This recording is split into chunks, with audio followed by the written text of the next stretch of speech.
भारत में साहित्य का प्रचार प्रसार खूब हुआ है। तमाम विषयों पर किताबें लिखी गई हैं, जिनमें हमारे जीवन दर्शन से लेकर ज्ञान, विज्ञान, धर्म, नीति शास्त्र, तर्क शास्त्र आदि तमाम विषयों पर लिखा गया है। यहाँ तक कि वर्जित विषयों पर भी। फिर भी कुछ ऐसी वजहें सामने आ जाती हैं, जिनकी वजह से किताबों को प्रतिबंधित करना पड़ता है। ऐसी कुछ किताबें हैं जो भारत में खरीदने और इसे रखने पर भी आपको सजा हो सकती है। इन्हें पढ़ना तो दूर की बात, विदेश से भारत में लाने पर भी प्रतिबंध है। तो कौन सी हैं ये किताबें? चलिए जानते हैं।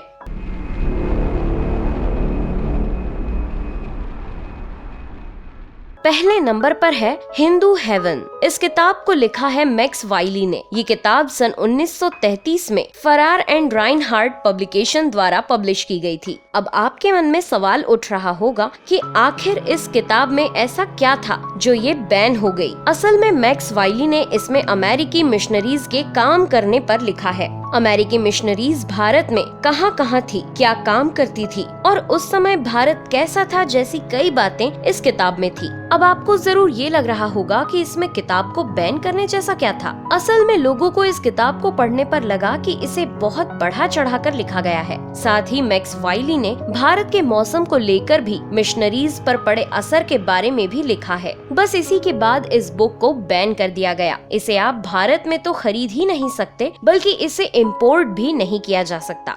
दूसरी किताब है अंगारे। सज्जाद जहीर, अहमद अली, डॉक्टर राशिद जहां और महमूद उज जफर द्वारा लिखित किताब अंगारे को 1932 में सेल्फ पब्लिकेशन द्वारा पब्लिश किया गया था। इस किताब में उर्दू में छोटी छोटी 9 कहानियां और एक नाटक लिखा था। दिखने में ये किताब बड़ी ही पतली सी थी। असल में इस किताब का कंटेंट मुस्लिम समाज के भीतर फैली धार्मिक कट्टरता और पितृसत्ता को चुनौती देता था, जिस कारण उत्तर भारत के मुसलमान इस किताब के कंटेंट से काफी नाराज थे और बस ये किताब बैन कर दी गई। इस किताब की 5 कॉपीज को छोड़कर बाकी सारी कॉपीज पुलिस ने नष्ट कर दी। तीसरे नंबर पर है lady Chatterley's lover. D.H. Lawrence की इस किताब का प्रकाशन 1928 में इटली से किया गया, जो कि प्राइवेट था। बाद में पेंगुइन प्रकाशन द्वारा भी इस किताब को प्रकाशित किया गया। ये किताब एक महिला जिसके पति कमर से नीचे पैरालाइज्ड हो जाते हैं का शादी के बाद एक शिकार कर घर चलाने वाले व्यक्ति से एक्स्ट्रा मैरिटल अफेयर हो जाने पर है। इस किताब को ब्रिटिश सरकार ने बैन कर दिया था। ये किताब आज तक बैन है। हालांकि सन 1960 में ब्रिटेन ने बैन हटा लिया था, लेकिन भारत में ये किताब अब भी बैन है। असल में इस किताब को लेकर कहा गया कि इसमें काफी अश्लीलता है, जो कि समाज के लिए पढ़ना ठीक नहीं है और पढ़ने लायक न होने की वजह से ही इस किताब को बैन कर दिया गया। चौथी किताब है आयशा। इस किताब के लेखक हैं कर्ट क्रिस्टलर और इसका पब्लिकेशन है बेरी एंड रॉकलिफ। ये किताब सन 1963 में आई थी। ये किताब पैगंबर मोहम्मद की पत्नी आयशा पर लिखी गई थी। इस किताब का ओरिजिनल वर्जन जर्मनी में लिखा गया था। किताब का पूरा नाम था आयशा, मोहम्मद की सबसे पसंदीदा बीवी। असल में इस किताब को लेकर बहस छिड़ने लगी कि ये किताब मुस्लिमों की भावनाओं को आहत करती है। इस किताब को न सिर्फ भारत में बैन किया गया है, बल्कि इसके आयात पर भी पाबंदी है।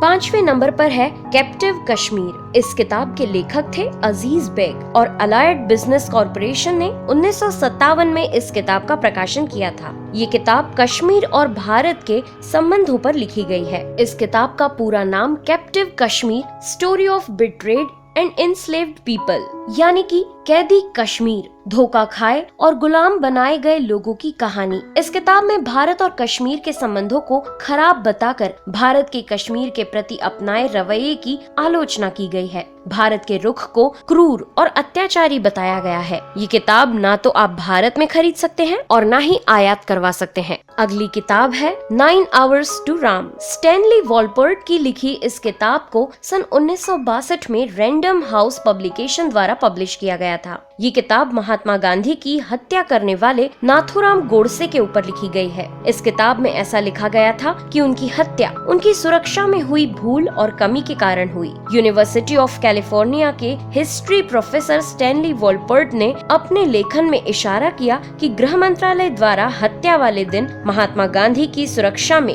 ढील दी गई। ये किताब महात्मा गांधी की हत्या को एक षड्यंत्र के रूप में दिखाती है। आपको बता दें कि इस किताब पर एक फिल्म भी बनी है, जबकि भारत में ये किताब और फिल्म दोनों ही बैन है। तो दोस्तों, आपको आज का ये वीडियो कैसा लगा? अगर आप भी किसी बैंड बुक के बारे में जानते हैं तो हमें कमेंट करके जरूर बताएं। पसंद आया हो तो लाइक करें और अपने दोस्तों के साथ शेयर करें। फिर मिलेंगे अगले वीडियो में नए टॉपिक के साथ। तब तक के लिए दीजिए नेहा आगरकर को आज्ञा। नमस्कार।